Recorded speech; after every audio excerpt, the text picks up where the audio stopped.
2019 ఎన్నికలలో ఇచ్చిన హామీలను సమర్థవంతంగా అమలు చేసిన ముఖ్యమంత్రి వైఎస్ జగన్మోహన్ రెడ్డి అని మళ్ళీ మేనిఫెస్టోలో ఇచ్చిన హామీలను సమర్థవంతంగా అమలు చేస్తారని ప్రజలు కూడా ముఖ్యమంత్రి వైఎస్ జగన్మోహన్ రెడ్డి పాలనలో విశ్వసిస్తున్నారని ఎమ్మెల్యే బాలినేని శ్రీనివాసరెడ్డి కోడలు శ్రీకావ్య అన్నారు.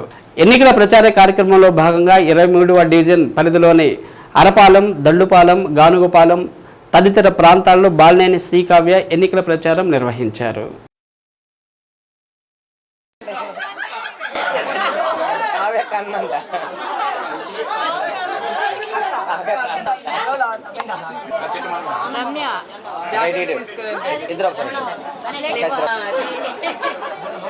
చూడన్నా 2034 ఓకే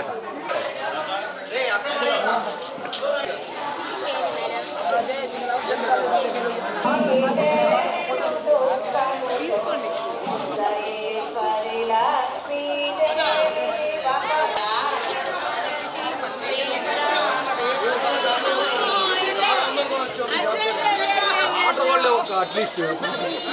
ప్రతి ఇంటికి వెళ్లి ప్రతి ఒక్కరికి మేలు చేసిన ప్రభుత్వాన్ని మళ్లీ ఎన్నుకోవాలని, ప్రజలందరూ మళ్లీ వైసీపీకి పట్టం కట్టాలని ఓటర్లకు విజ్ఞప్తి చేశారు. ఒంగోలు నియోజకవర్గాన్ని అభివృద్ధి చేసిన బాలినేనికి అవకాశం ఇవ్వాలని కోరారు. స్థానిక ప్రజలతో శ్రీకావ్య మమేకమవుతూ ప్రచారంలో స్పీడ్ పెంచారు. గత కొన్ని రోజులుగా ఎన్నికల ప్రచారం నిర్వహిస్తుంటే ప్రజలలో మంచి స్పందన వస్తుందని శ్రీకావ్య అన్నారు. ప్రతి ఇంటికి వెళ్లి ఫ్యాన్కి ఓట్లు వేయాలని అడుగుతుంటే ఇళ్ల వద్దకే పథకాలు ఇచ్చిన జగన్మోహన్ రెడ్డిని మళ్లీ ఎన్నుకుంటామని ప్రజలే అంటున్నారని తెలిపారు. మేనిఫెస్టోలో ఇచ్చిన హామీలు చాలా బాగున్నాయని, జగన్ పాలనపై ప్రజలు కూడా విశ్వసిస్తున్నారని అన్నారు.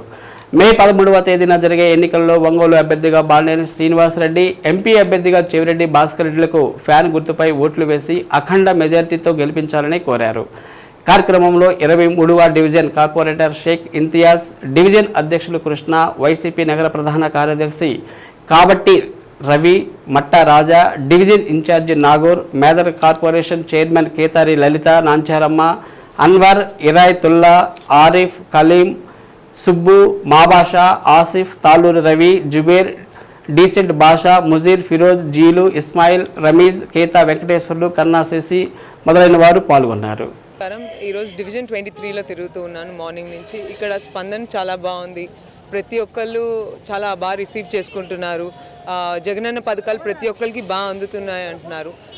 ఇప్పుడు చూస్తే కొత్తగా మేనిఫెస్టో జగనన్న రిలీజ్ చేసిన మేనిఫెస్టోలో చూస్తే ప్రతి పథకం ఇంత ముందు ప్రతి ఒక్కరికి అమలైనయే చెప్పారు తప్పితే ఏది అబద్ధమైన వాగ్దానాలు ఇవ్వకుండా ప్రతి పథకాన్ని ఆయన ఇంకా ఎక్స్టెండ్ చేసి పెంచారు తప్పితే కొత్తగా ఏది అబద్ధమైన వాగ్దానం ఇవ్వలేదు. నెక్స్ట్ ఆయన వస్తే మళ్ళీ 2000 crores ప్రతి ఒక్క డిస్ట్రిక్ట్ హెడ్ క్వార్టర్స్కి ఇచ్చి స్టేట్ని స్మార్ట్ సిటీ కింద డెవలప్ చేద్దాం, ప్రతి ఊరిని రోడ్స్ కానీ డ్రైనేజెస్ కానీ అన్నీ డెవలప్ చేయడానికి ఆయన నాంది పలుకుతున్నారు. మళ్ళీ జగనన్న గవర్నమెంటే రావాలి, ప్రతి ఒక్కళ్ళు మళ్ళీ పిల్లలు బాగా చదువుకుంటారు, రేపొద్దున మళ్ళీ ప్రతి ఒక్కరికి సీ పోర్ట్స్ వస్తున్నాయి, నెక్స్ట్ మళ్ళీ ఉద్యోగాలు వస్తున్నాయి, ఇండస్ట్రీస్ వస్తున్నాయి, విశాఖపట్నంలో కొత్త ఐటీ హబ్ పెడుతున్నారు. జగనన్న ఆల్రెడీ చెప్పిన పథకాలన్నీ ఇప్పటి వరకు చేసుకొని వచ్చారు. ఆ నమ్మకంతోనే మళ్ళీ ఆయన ఇచ్చిన మేనిఫెస్టోలో ప్రతి పథకం మళ్ళీ ఆయన రేపొద్దున చేస్తారని నమ్మకం అందరికీ ఉంది. మళ్ళీ జనాలందరూ ఆయనే గెలిపిస్తారని అనుకుంటున్నాను. ఓటేమని అడగనా? ప్రతి ఒక్కళ్ళు చూస్తూ ఉన్నారు ఇప్పటి వరకు జరిగినవన్నీ.